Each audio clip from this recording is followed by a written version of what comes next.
Doit-on faire de la nature l'idéal de l'art? Thèse, le but de l'art est de représenter la nature le plus fidèlement possible. Antithèse, l'art vise une vérité qui se trouve au-delà des apparences naturelles. Thèse, on doit faire de la nature l'idéal de l'art. En effet, l'art est avant tout imitation de la nature. Une belle œuvre d'art est celle qui nous donne l'illusion de la réalité. Même les œuvres dites abstraites ont pour fonction de révéler la nature humaine. Premier argument, l'art est imitation. Aristote définit l'art comme mimésis, imitation de la réalité. Une belle peinture nous charme par son rendu exact de l'objet représenté. Toutefois, la tragédie est une forme d'art supérieur encore, car elle a en outre une portée morale. Non seulement elle représente de façon vraisemblable la nature humaine, mais elle indique aussi comment il faut agir. Deuxième argument, l'art représente la nature humaine. L'art imite non seulement la nature extérieure, mais aussi la nature intérieure, l'âme de l'artiste. C'est pourquoi les œuvres de peinture abstraites ou non figuratives, qui ne représentent aucun objet extérieur, traduisent pourtant encore la nature, puisqu'elles révèlent la personnalité du créateur. Troisième argument, l'art révèle la réalité. Bergson dit que l'art vise à nous montrer dans la nature et dans l'esprit, hors de nous et en nous, des choses qui ne frappaient pas explicitement nos sens et notre conscience. Un tableau impressionniste semble ainsi s'éloigner de l'imitation académique de la nature. En fait, par le travail du peintre sur la lumière, il nous donne une impression encore plus forte de la vérité. En bref, le but de l'art est d'imiter la nature. Une œuvre d'art est dite belle quand elle ressemble à la réalité. Antithèse, on ne doit pas faire de la nature l'idéal de l'art. En effet, l'art ne doit pas se contenter de représenter la nature, mais doit révéler une réalité supérieure. Pour certains courants de l'esthétique moderne, la finalité de l'œuvre d'art est l'harmonie interne, et non l'imitation.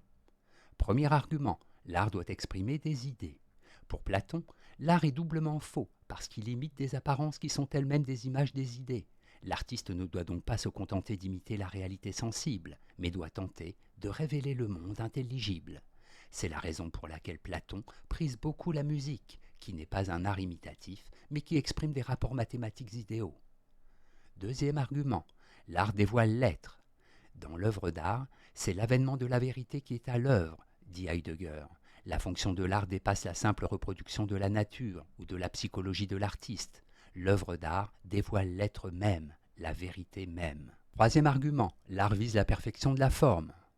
Léon Battista Alberti dit qu'une œuvre d'art est belle lorsqu'on ne saurait y ajouter ou y retrancher quelque chose sans nuire à l'ensemble. Cette conception de la beauté comme harmonie interne et autonome annonce certains courants de l'esthétique moderne, pour lesquels la finalité de l'œuvre d'art est la perfection formelle, indépendamment de toute qualité imitative. En bref, l'art ne doit pas simplement imiter la nature, mais exprimer une vérité plus profonde. Dans l'esthétique moderne, l'art perd sa fonction de représentation de la réalité.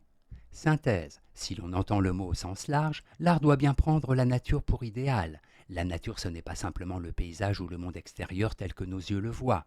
C'est d'une manière plus générale la vérité humaine. En effet, d'une œuvre d'art qui nous émeut, nous disons volontiers c'est la vérité même. Par contre, une œuvre artificielle nous laissera froid parce qu'on n'y sentira pas le vrai. En fin de compte, la nature en art, c'est la vérité. Voilà pourquoi, lorsqu'on dit qu'une œuvre d'art doit imiter la nature, cela ne signifie pas forcément qu'un tableau ou une pièce de théâtre doivent être réalistes. Un tableau abstrait, par exemple, peut nous toucher beaucoup plus qu'un tableau hyper-réaliste, parce qu'il traduit une vérité plus profonde, celle de la subjectivité et des passions humaines. Notes et commentaires. Alberti, Léon Battista Alberti, 1404-1472, architecte et théoricien de l'art de la Renaissance italienne. Étang. Dans la terminologie heideggerienne, les étangs désignent les choses, les existants, les hommes. Étant et existant se distinguent d'une réalité plus fondamentale mais voilée, appelée être. Hyperréalisme, mouvement pictural lié au pop art, qui s'est développé dans les années 60-70 en Amérique et qui se caractérise par la production réaliste des aspects les plus triviaux de la société de consommation. Citation.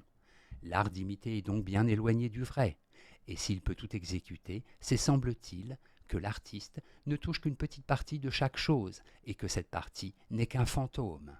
Platon, La République.